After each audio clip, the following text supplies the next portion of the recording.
ایمان پلورونکي اتلسمه برخه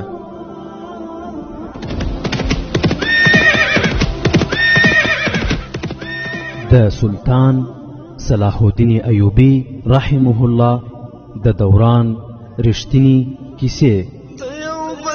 صلاح الدین پر د غزمکارا پیدا کړه، ته یو بل صلاح الدین پر د غزمکارا پیدا کړه. الحمد لله وكفى والصلاة والسلام على رسوله المصطفى اما بعد.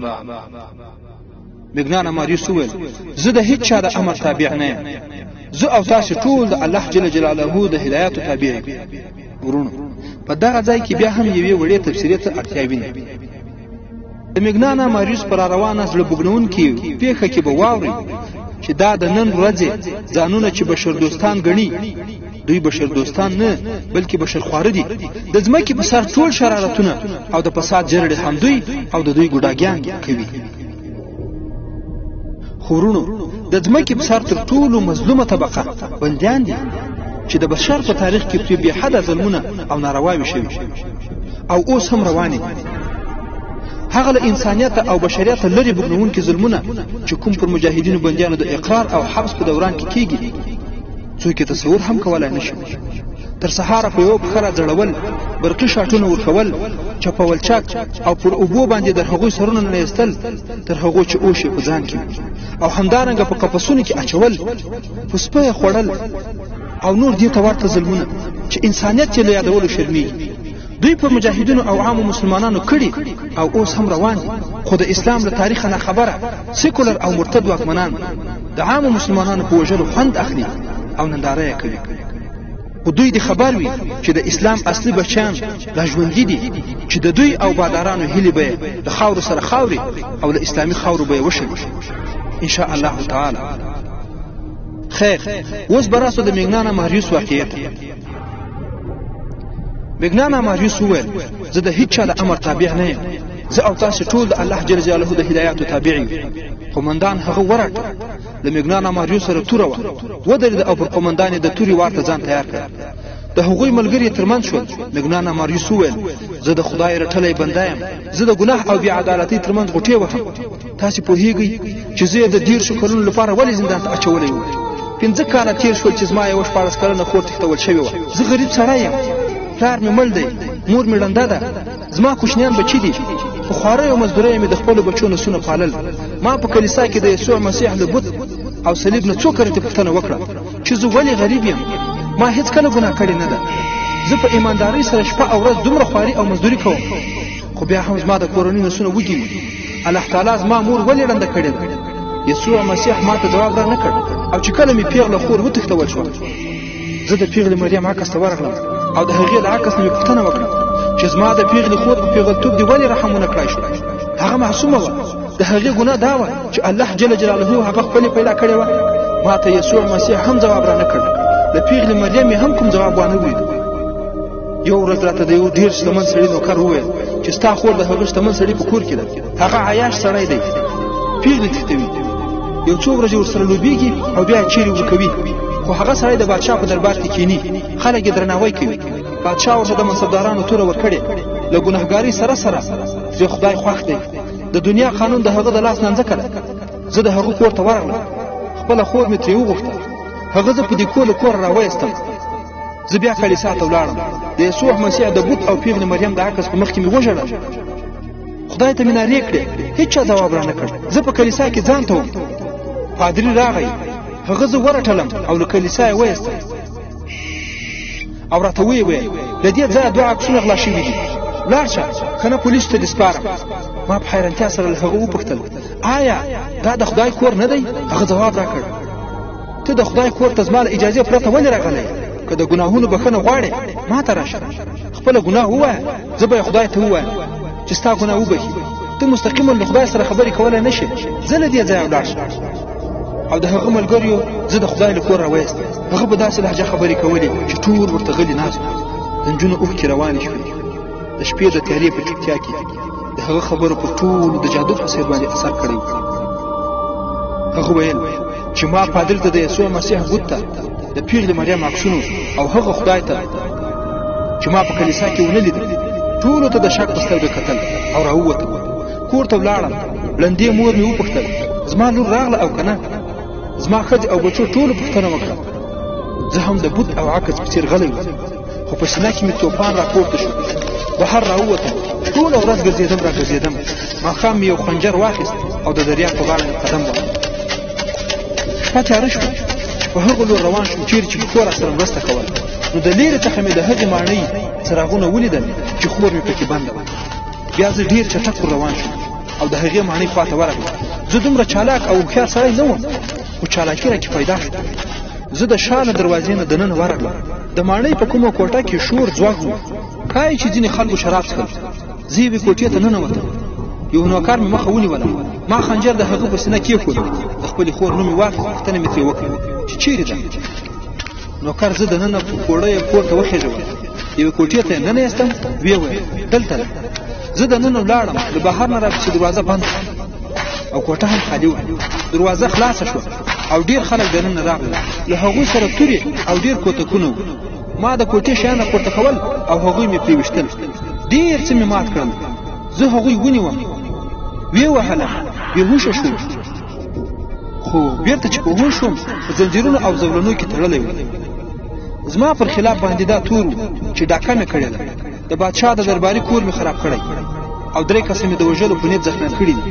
زما فریاد هیڅ چا ونه اورېده او ما ته 10 کاله د بند سزا راکړه او د زندان په جهنم کې یې واچوه. 15 کاله پوره کېږي خو زه انسان پاتې نه یم. تاسې د زندان په مشکلاتو نه پوهېږئ. د ورځې به درنه د څارویو په څېر کار اخلي او د شپې به دې د سپیو غوندې په زنجیرونو تړي او په تیاره کوټو کې به دې بندي کوي. ما ته هیڅ پته نه وه چې زما ړنده مور ژوندۍ ده او که مړه شوې. له ښځې او اولادونو نه هم ناخبره یم. زه یې خطرناک ډاکو ګڼله او له چا سره مې د خبرو اجازه هم نه درلوده. خو بیا هم ما به په زندان کې هر وخت فکر کاوه چې الله تعالی رښتینی عادل ذات دی چې بې ګناه خلکو ته سزا نه ورکوي. خو ما ته خدای د کومې ګناه سزا راکړه؟ زه له 5 کالو راهیسې په کشمکش کې وم. یو څو ورځې تېرې شوې. د پوځ منصبداران زندان ته راغلل. هغوی د دې کار لپاره چې موږ راغلي یو سړی لټاوه. ما خپل ځان ور مخکې کول نه غوښتل ځکه چې دا د پاچاهانو جنګونه. زما له کوم بادشاه سره مینه نه وه. خو چې کله مې واورېدل چې 2 تنه عیسوي نجونې د مسلمانانو له زندان نه راخلاصول دي، زما په ذهن کې خپله خور راغله. موږ ته ویل شوي وو چې مسلمانان د کرکې وړ قوم دی. ما دا عزم وکړ چې زه به عیسوي نجونې د مسلمانانو له زندان نه راخلاص کړم. نو که خدای رښتینی وي زما خور به هم د هغه ظالم عیسوي له پنجو راخلاصه کړم. بیا عسکري منصبدار وویل چې د یو مسلمان پادشاه وژل دي. نو ما دا د ثواب کار وګڼه او حاضر شوم. خو دا شرط مې وړاندې کړ چې ما ته د دومره پیسې راکړل شي چې خپلې کورنۍ ته یې ورکړل شي. هغوی د پیسو راکولو وعده وکړه او دا یې هم وویل چې که ته د سمندر په هغه بله غاړه کې ووژل سوې نو ستا کورنۍ ته به دومره پیسې ورکړل شي چې د ټول عمر لپاره به بیا اړ نه شي. هغه د خپلو ملګرو لورو ته اشاره وکړه. ویې ویل دا دواړه له ما سره په زندان کې وو. دوی هم خپل ځانونه وړاندې کړل. زموږ نه په سلګونو پوښتنې وشوې. موږ 3 واړو هغوی ته ډاډ ورکړ چې موږ به خپل قوم ته دوکه نه ورکوو. ما په اصل کې د خپلې کورنۍ لپاره ځان پلورلی دی. له زندان نه تر راوتلو د مخه موږ ته یو پادري وویل چې د مسلمانانو وژنه ټول ګناهونه بخښلی شي او که عیسوي نجونې مو له زندان ازادې کړې نو راساً به جنت ته ځئ. ما له پادري نه پوښتنه وکړه چې خدای چیرې دی؟ هغه چې کوم ځواب راکړ خو زه یې ډاډه نه کړای شوم. ما پر صلیب باندې لاس کېښود او سوګند مې یاد کړ. زه یې خپل کور ته وروستم. زما خپل خپلوان به په خبرېدو د لرې ځایونو څخه راتلل او زما په لیدلو به ډېر خوشحاله شو او په خبرو کې به یې وویل چې کاشکې خور دې هم اوس وای. د دې کلماتو په ویلو به بیا د کور فضا بدله شوه. زموږ په زړونو به چې څه تېرېدل هغه یوازې الله جل جلاله ښه پوهېږي. بیا هغه وخت راورسېده چې بلونکی راغی او زما د کورنۍ غړو ته ډالۍ او دومره پیسې ورکړې چې موږ یې تصور هم کولی نه شو. زه خاطر جمع شوم او له کوره څخه راووتم. دوستانو اوس زه خپل سوګند پوره کول غواړم. زه دا لیدل غواړم چې زما خدای چیرې ده. که مسلمان پادشاه ووژنم نو الله تعالی به ووینم. قومندان وویل ته لیونی یې، تا چې څومره خبرې وکړې هغوی کې مې د عقل بوی هم ونه لید. یو ملګري وویل د ډېرې ښې خبرې وکړې، زه به ورسره ملګری یم. مګنانا ماریوس وویل ما ته د یوې نجلۍ هم اړتیا ده. هغه د نجونو لوري ته وکتل او ورته ویل زه د نجلۍ د پت او عزت ذمهوار یم. له نجلۍ پرته سلطان صلاح الدین ایوبي ته رسېدل ناممکن دي. زه چې له کله نه راغلی یم سوچونه کوم چې یوازې له سلطان صلاح الدین ایوبي سره څنګه ووینم. قدرت را سره مرسته وکړه او له دې نجونو سره مو هم وکتل پرته له کوم زیار او تکلیف څخه. نو له یسوع مسیح څخه هیله لرم چې په دې نجونو کې یوازې ما او ستاسو د سپېڅلي ارمان د پوره کولو په لاره کې را سره ملګري کړي. د دې کلماتو په ویلو موبي ودرېد او د هغه څنګ ته ورغله. ویې ویل زه د ده سره ځم. قومندان وویل موبي موږ تاسې په ډېره ګرانه راخلاصي کړي یو. زه تا ته د دومره ګران کار لپاره د تلو اجازه درکولی نه شم. موبي وویل زه د خپل فرد بدله اخیستل غواړم. زه په اسانۍ سره د سلطان صلاح الدین ایوبي د خوب ځای ته ورتلی شم. ما ته پته ده چې د مسلمانانو رتبه هر څومره لوړه وي هماغومره د ښکلي او ښایسته نجونو زیات شوقیان دي. سلطان صلاح الدین ایوبي وروستی ښکلې نجلۍ ګوري او هغه به دا تصور هم ونه کړای شي چې وړاندې یې لیدلې هم وه چې هغه زه یم. تر ډېر وخته له بحث او خبرو اترو وروسته مګنانا ماریوس یو ملګری او موبي له کومندوي صلیبي ټولنې رخصت شول. ټولو ورته له دعاګانو سره مخه ښه وویل.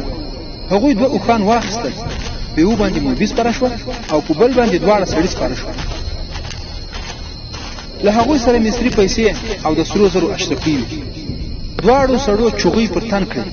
د مګنانا ماریوس ږیره اوږده شوې وه. د زندان په لمرونو کې یې تکالیف ګاللي وو. د هغه رنګ د ایټالویانو په څېر پاتې نه و، توروالي ته مایل و. پر هغه د دې ګمان هم نه کېده چې دا به اروپایي وي. د ځان بدلولو لپاره هغوی ته لباسونه ورکړل شول او رخصت شول. خو یو خنډ پاتې و او هغه دا و چې مګنانا ماریوس د ایټالوي ژبې پرته په بله ژبه باندې نه پوهېده چې بظاهره یې علاج نه و. موبي د مصریانو ژبه ویله. دویم سړی هم چې له هغوی سره تللی و هغه هم د مصریانو په ژبه باندې نه پوهېده. هغوی باید دا مشکل حل کړی وای. هغوی د شپې روان شول. موبي په لاره بلده شوې وه. هغه له قاهرې نه راغلی و. مګنانا ماریوس موبي ته هم یو چپنه ورکړه او په سر باندې یې د لپټې په څېر باندې څادر ور په سر ورونو. اوس نو مګنانا ماریوس او ملګري د قاهرې په لور او هغه قومندان او ملګري یې د روم د بحیرې په لور باندې روان شول. او هغه شل کسیز ګروپ د مسلمانانو بیا د نجونو په تعقیب پسې را روان و. د سهار په رڼا کې د سلطان صلاح الدین ایوبي رحمت الله علیه د سپرو ټولی چې په تعقیب پسې را روان و د اسونو سمانو ته کتل او روان شو. دا د ډېرو اسونو د پښو نښې وې چې پټېدای نه شول. له سهار د مخه د صلیبیانو ډلې نجونې له ځان سره روانې وې. د هغوی مزل ډېر چټک و خو د هغوی په تعقیب پسې راتلونکي سفر وځنډېد ځکه چې د شپې پر مهال هغوی ځمکه لیدلی نه شول. خو صلیبیانو خپل حرکت ته دوام ورکړ. هغوی نیمه شپه پړاو کول غوښتل خو په ډېره تادۍ کې وو. سهار تیاره مهال صلیبیان چې نیمه شپه تم شوي وو بیا روان شول. په هغوی پسې تلونکې ډله د سهار په رڼا کې روانه شوه. مګنانا ماریوس هوښیارتیا کړې وه چې په اوښانو روان شوي وو. اوښ د لوږې او تندې پروا نه لري. هغه له تم کېدو پرته د آس په پرتله باندې ډېره لاره وهلی شي. په دې وجه د مګنانا ماریوس سفر ژر ژر رالنډېده. د لمر پرېوتو ته لا وخت ډېر و چې هغوی مړي ولیدل. د علي بن سفیان برستیال چې زاهدین و د بالیان مړی یې وپېژند. د هغه مخ روغ و. له هغه سره نږدې د شپږو ملګریو مړي هم پراته وو. کارغانو او ګیدړانو یې زیاتره غوښې خوړلې وې. خو سپاره حیران و چې دا څه معامله ده. له وینو نه څرګندېده چې په مړو باندې ډېر وخت نه ده تېر شوی. که دوی د بغاوت په شپو کې مړه وای اوس به یې یوازې هډوکي پاتې وای. دا یوه معما وه چې هېڅوک پرې ونه پوهېده. د هغې ځایه بیا د اسونو د پښو نښې تللې وې. سپرو اسونه وځغلول. نیم میل واټن یې چې وواهه د اوښانو پلونه یې هم ولیدل. هغوی پر مخ روان وو چې لمر پرېوت. بیا هم ونه درېدل ځکه چې اوس د خاورو لوړې ژورې پیل شوې وې چې په هغې کې یوه لاره تللې وه. پر دې سربېره بله لاره نه وه. صلیبیان په همدې لاره تللي وو د سمندر په لور او د روم د بحیرې لور ته روان وو. د غونډیو سیمه ډېره غځېدلې وه. له هغه ځایه چې تعقیبوونکي ووتل ودرېدل ځکه اوس مخې ته شګلن میدان او پلونه هم په هغه کې نه معلومېدل. سهار مهال چې روان شول چا وویل د سمندر هوا راغله.